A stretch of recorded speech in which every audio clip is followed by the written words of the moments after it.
Breaking news, জাতীয় বিশ্ববিদ্যালয়ের 2022 সালের অনার্স চতুর্থ বর্ষ পরীক্ষার ফলাফল প্রকাশ করা হয়েছে। আজকের এই ভিডিওতে আমি আপনাদেরকে দেখাবো মাত্র 1 মিনিটেই আপনি আপনার রেজাল্ট কিভাবে মোবাইল অথবা কম্পিউটার দিয়ে নিজেই বের করবেন। তো চলুন শুরু করা যাক। দেখুন, রেজাল্ট মূলত দুইটা ওয়েবসাইটে অনলাইনে দেখা যাচ্ছে। প্রথম যে ওয়েবসাইট, এই ওয়েবসাইটে শুধুমাত্র ব্যাচেলার অফ সায়েন্স অর্থাৎ বিএসসি অনার্স কোর্স এবং বিবিএ অনার্স কোর্সে যারা রয়েছেন, মানে বাণিজ্য শাখা এবং বিজ্ঞান শাখার শিক্ষার্থীদের রেজাল্ট এই ওয়েবসাইটে দেখা যাচ্ছে। আমি এই ওয়েবসাইটটির লিঙ্ক এই ভিডিওর প্রথম কমেন্টসে প্রথম লিঙ্ক হিসাবে রাখবো। দরকার হয় আমি এখানে লিখেও দিব যে আপনাদের বিজ্ঞান এবং বাণিজ্যের রেজাল্ট দেখার লিঙ্ক, এটা লিখে দিব। হ্যাঁ, তো আপনারা প্রথম লিঙ্কের উপরে ক্লিক করবেন। হয়তো আসতে কিছুটা লেট হবে, আমিও নিজেও ব্যক্তিগতভাবে এখানে আসতে অনেকটা সময় লেগেছে আমার, 5 মিনিট বা এরকম সময় লাগতে পারে। ঠিক আছে, আপনি একটু সময় নিয়ে এরকম ওয়েবসাইটে আসবেন। ওয়েবসাইটে এসে bachelor degree honours fourth year এটা দেওয়া আছে। গ্রুপ নেম এখানে ক্লিক করবেন। ক্লিক করলে দুইটা গ্রুপ দেখতে পারবেন।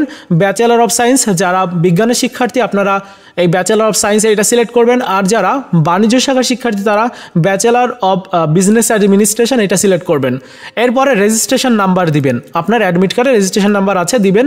এরপর এক্সাম ইয়ার দিবেন হচ্ছে 2022।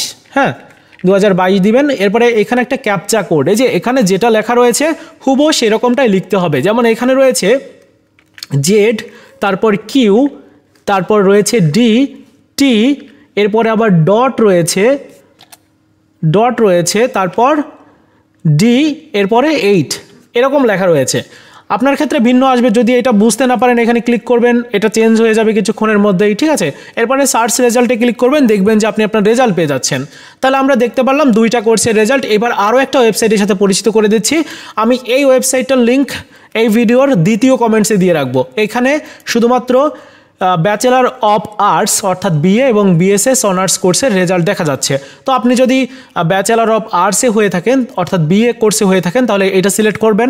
আর যদি ব্যাচেলার অফ সোশ্যাল সায়েন্স এইটা হয়ে থাকেন তাহলে বিএসএস সিলেক্ট করবেন। ঠিক আছে, অনেকেই বুঝতে পারেন না, কারণ সাবজেক্টের তো হচ্ছে আপনার বাংলা, ইংরেজি, আরবি, সংস্কৃতি, ইতিহাস, তারপর আরও যে সাবজেক্টগুলো আছে, এই সাবজেক্টগুলো আসলে কোন কোর্সে আপনারা অনেকেই জানেন না। তো আপনারা কি করবেন, আগে ব্যাচেলার অফ আর্টস এইটা দিয়ে আগে দেখবেন। যদি জানেন ভালো, আর যদি না জানেন তাহলে ব্যাচেলার বিএ দিবেন, তারপর আবার দিবেন বিএসএস, মানবিকের স্টুডেন্টরা যারা। ঠিক আছে, যেটাই হোক দিবেন। এরপরে রেজিস্ট্রেশন নাম্বারটা দিবেন। এরপর এক্সাম ইয়ার দিবেন 2022। এরপরে ক্যাপচা কোডটা দিবেন। ঠিক আছে, যেভাবে দেখালাম এইভাবেই কিন্তু আপনার রেজাল্ট দেখতে হবে। ক্যাপচা কোড হুবহু যেটা আছে এরকমটাই লিখতে হবে। যেমন ওয়াই, তারপর জি, তারপর কিউ, ডি 59 এটা রয়েছে। আপনার ক্ষেত্রে ভিন্ন আসবে, যেটাই আসুক ওইটা ঠিকভাবে লিখে দিবেন।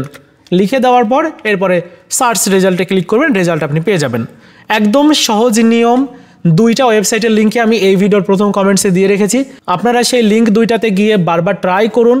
একবার না হয় আপনি বারবার ট্রাই করুন, দেখবেন যে আপনার রেজাল্ট আপনি পেয়ে যাবেন, সমস্যা নেই। এই ছিল আজকের মতো ভিডিও। দেখা হচ্ছে নতুন ভিডিওতে। ভালো থাকুন সবাই, ধন্যবাদ।